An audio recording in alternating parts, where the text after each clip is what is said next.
Yemen के Ansarullah के तर्जुमान ने कहा है कि हमने सऊदी अरेबिया का जो समंदरी रास्ता है वो ब्लॉक कर दिया है। सऊदी अरबिया का नाज़रीन, जिसके साथ पाकिस्तान का डिफेंस पैक्ट है, पाकिस्तान का दिफाई मुआहिदा है, attack on one is attack on other, यानी कि एक के ऊपर हमला दूसरे के ऊपर हमला तस्वर किया जाएगा। सऊदी अरब का रास्ता नाज़रीन बंद कर दिया गया है। यानी this is a direct warning by Houthis कि अगर किसी मुल्क ने सऊदी अरब का साथ दिया, सऊदी अरब के साथ खड़ा हुआ, तो उस मुल्क के ऊपर भी हम एक तरह का ब्लॉकेट जो है वो लगाएंगे और उस मुल्क जो है उसके खिलाफ भी हम कार्रवाई करेंगे। पाकिस्तान ने दिफाई मुआहिदा किस मुल्क के साथ किया है आपको पता है?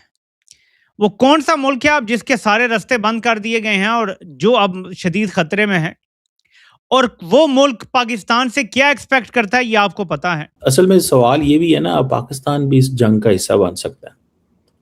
बहुत सारे लोग कहेंगे नहीं बन सकता। पाकिस्तान की वैसे पोजीशन यही है कि हमने अपने भाइयों के खिलाफ कुछ नहीं करना। पाकिस्तानी जर्नैल फट्टू बने हुए हैं और अब अपने किए गए वादे पर पूरा उतरने के लिए तैयार नहीं है।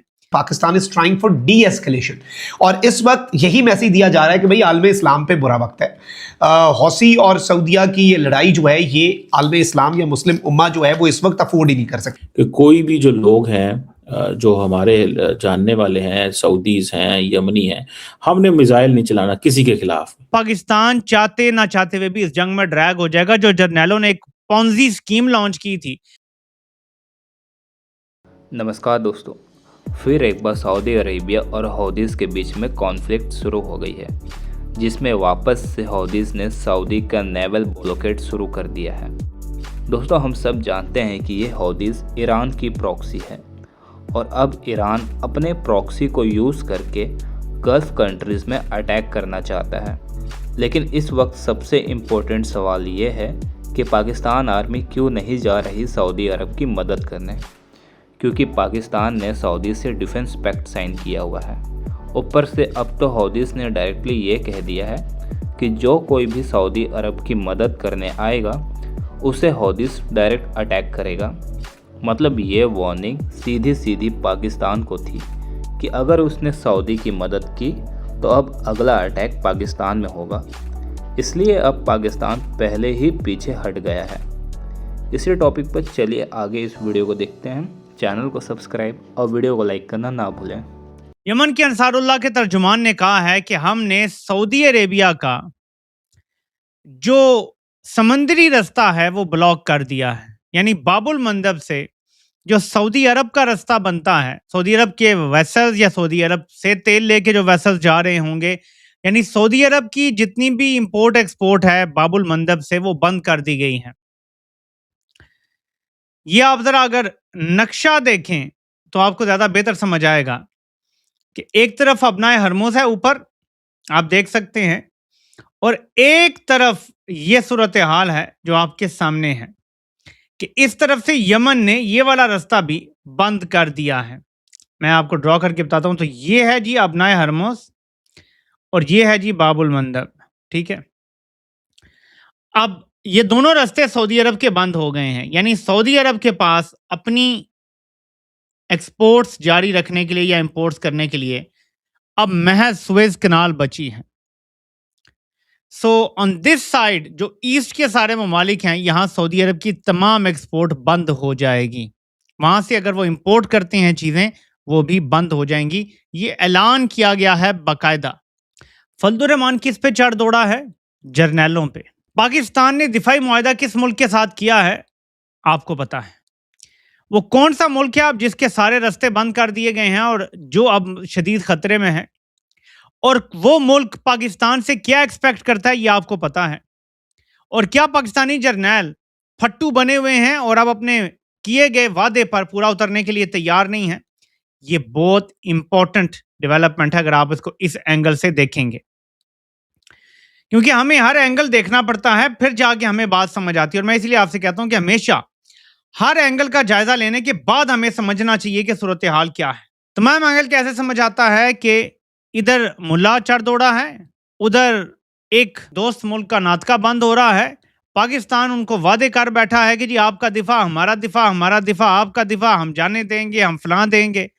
और अब मैदान में उतरने का वक्त करीब आ पहुंचा है। अगर ये हालात ठीक नहीं होते, अगर ईरान का मामला सेटल नहीं होता और यमन के साथ भी मामला सेटल नहीं होते, तो पाकिस्तान चाहते ना चाहते हुए भी इस जंग में ड्रैग हो जाएगा। जो जर्नैलों ने एक पॉन्जी स्कीम लॉन्च की थी कि हम इस कॉन्फ्लिक्ट का फायदा उठा के और दिफाई मुआहदा करके कुछ डॉलर और कुछ तेल हासिल कर लेंगे। डॉलर तो कुछ मिल गए, लेकिन जब असल चीज सामने आएगी, जब हकीकत में वो करना पड़ेगा जिसके आपने वादे किए हैं, तो फिर सूरत हाल खराब हो जाएगी। अब ये कहते हैं कि यमन का जो ब्लॉकेड है, यमन का जो ब्लॉकेड है या हौसियों का जो ब्लॉकेड है, अगर किसी मुल्क ने उसमें सऊदी अरब का साथ दिया या फिर सऊदी अरब की कोएलेशन जो है, जो सऊदी अरब ने एक इत्तेहाद बना के हौसियों के खिलाफ जंग की हुई है, तो उन्होंने अगर इस तरह का मामला किया और सऊदी अरब के इस ब्लॉकेड में सऊदी अरब का साथ दिया या इस कोएलेशन का हिस्सा बने,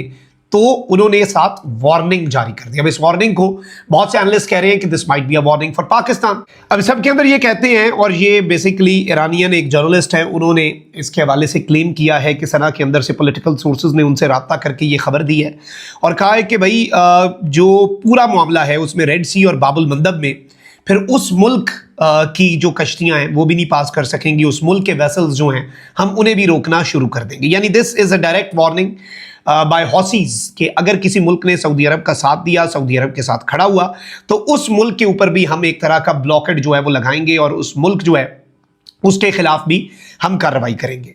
although as of my information Pakistan will never go for escalation, Pakistan is trying for de escalation. और इस वक्त यही मैसेज दिया जा रहा है कि भाई आलम इस्लाम पे बुरा वक्त है।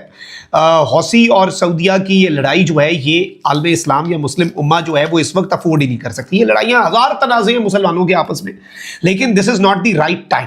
This is what Pakistan has been communicating to Iran as well. और इस वक्त ये कोशिश की जा रही है कि ईरान जो है वो एक ब्रिज बने और पाकिस्तान इस सब के अंदर डी एस्केलेशन के एफर्ट्स जो हैं वो कर सके एक रिस्पॉन्सिबल स्टेट के तौर पर।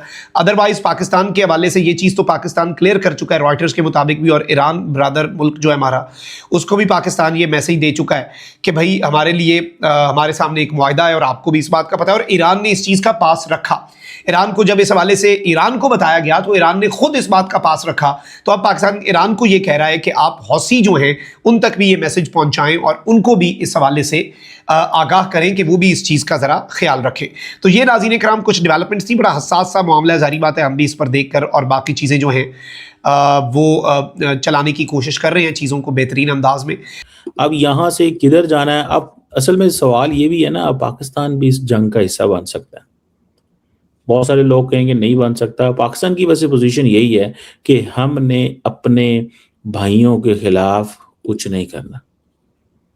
ये भी एक आप उसको देखें, हमने अपने भाइयों के खिलाफ कुछ नहीं करना। हमने इस चीज़ को मेक श्योर करना है कि कोई भी जो लोग हैं जो हमारे जानने वाले हैं, सऊदीज हैं, यमनी हैं, हमने मिसाइल नहीं चलाना किसी के खिलाफ। अच्छा, मिसाइल नहीं चलाना तो फिर की करना है?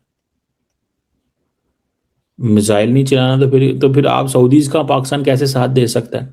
तो मेरा ख्याल है पाकिस्तान सऊदीज को ये इनकरेज करेगा, दिस इज कि हमें we have to manage all that, हमें इसको मैनेज करना है, इस सिचुएशन को हमें मैनेज करना है। अगर हम ये मैनेज नहीं कर पाते तो ये हमारी नाकामी होगी, क्योंकि इस वक्त हमें सबको जंग में धकेला जा रहा है।